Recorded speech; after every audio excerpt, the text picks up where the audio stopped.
One thing that I've seen that like it's hard to make up my mind on is two strikers.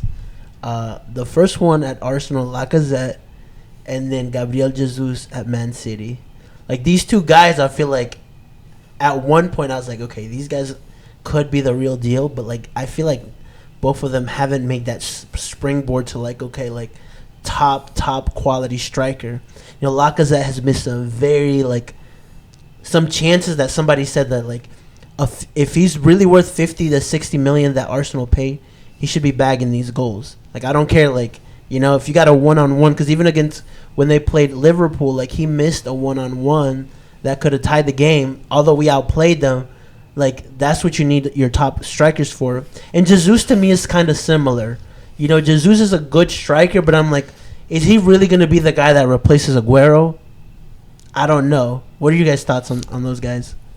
I think that, once Aguero's time to go, you're not going to replace Aguero. I'm sorry. I don't know who you're going to bring in to replace Aguero because I think healthy Aguero is best forward in the Premier League by a landslide. I think that if he was fully healthy, he probably would be the close international player. Man, oh my God. It's insane, dude. Like it's left foot, right foot. It's anything he scores. He does what you need him to do. Yeah. That is, in my eyes, your depiction of an ideal striker. Like I wish Jesus could somehow, mold his game around Aguero, studying his movements off the ball, to put himself in that position, because it's not like he plays out of position. 9 out of 10 times, if Aguero's starting, he's probably the one coming on to, fill in for Aguero. Because even like Jesus now to me seems more like a winger, either like a right or left winger. Like he could play the top guy, but like I'm like he's not as deadly as Aguero to be that 9. The thing that you see Jesus is he has the same type of way to score goals. He can do left, right, headers just like Aguero. But like you mentioned that he's on the left wing, his right wing, he moves around, and I think Pep likes him that way. But if he stay more in that area, like Aguero, he could score more goals. He could get closer to what we are used to seeing at City with Aguero. But Jesus is he just needs to, like you said, watch more highlights, stay more. Stay right there. Study, that's it. But is Jesus the kind of guy that's gonna win you a game? Is my question. Well, Aubameyang is the guy that's gonna win you a game. He has a few, and he won them important one. And that hurts me to this day is against Real Madrid. He is the one that made those mistakes. He was everywhere. He's that guy. It's like pushing everywhere. He's fast. He's like small, and he bothers those defenders. I think that Jesus, he's a fantastic player. He just needs to be given the proper opportunity. You know what I mean? Instead of like how you were saying, like how Pep kind of deploys him, left, right. I think that if he gave him that sound striker position, like if you're coming on as a striker. You're not coming on as a left wing. You're not coming on as a right winger. You're coming in to bag these goals real quick, and and he does move like a striker too. That's the thing. But I think that's what going into what Jonathan says. Like I think to him, it's not just natural to stay in the box or to like be the hold-up player and be the guy that's a striker. I think he likes it. It's kind of like Firmino. Like Firmino likes moving around. Oh yeah. Like Firmino likes going back, winning a ball, and pinging it to Mane or Salah, and they take the limelight. You see a little bit of difference of Jesus in Brazil. He stays more in his position. Yeah. Because you have other players around doing that work with like Neymar in Brazil and Coutinho. So he stays more in position. But you're right, Firmino and Jesus do bring the ball. They could come down. But in City, you have Foden now playing more. He could do that position behind him. And you've got De Bruyne too, bro. He's always gonna ping you an amazing ball. I mean, that's the thing. Like if I was, shout out to him for missing that penalty this weekend. That shook me to the core.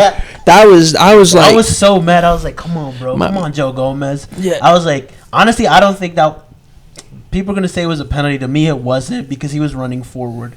But anyways, like the good thing is that he missed. Kevin De Bruyne missed that penalty that could have probably got them the game. I mean, from 12 out, De Bruyne missing from 12 out. He's pinging like outside of the football, is like side to side, and it's just from 12 out. Like my girlfriend was like, she heard me yell. And she's like, well, what's wrong? I was like, this, he missed the PK.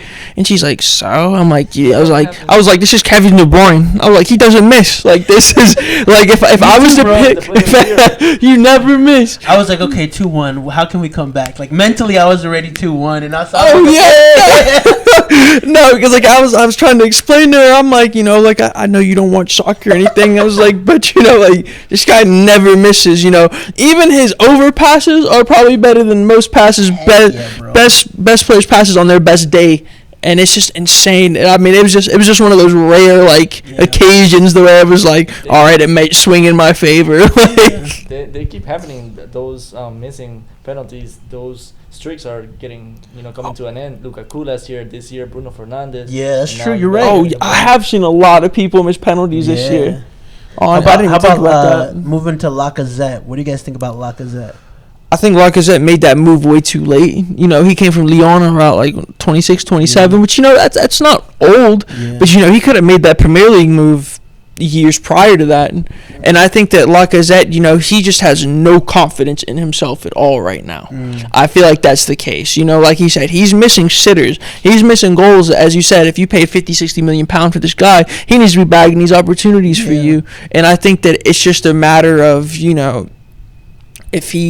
I feel like if he, gets a good goal, hopefully he can get some momentum going. Yeah. But at this point, I don't think that he's doing the job that he needs to do. So you might end up having to look elsewhere. Yeah. Or, for giggles, you can. Not elsewhere. On his left, put Aubameyang there. Yeah, put Aubameyang up top. Then you have Pepe and William next to him. Yeah. You need to bench him. Like you said, the confidence, that's why right now he doesn't have it. He's having a slow start. I remember when he came on Arsenal, he started scoring. He was decent. He was scoring in important games too. Yeah, like you saw him score against Tottenham. You saw him score against us. You saw him score against. I think it was Chelsea he scored against too. Yeah, Europa League as well. But like I feel like he's kind of had a dip ever since then, and I've never seen him as like the main guy. Like Oba took that spot, which I mean Aubameyang is just world class. But like still, like you need a striker that has that presence, and to me, Lacazette has this season to prove it. That's it. Yeah. It's been too long, But also the guys behind him, sometimes they don't put.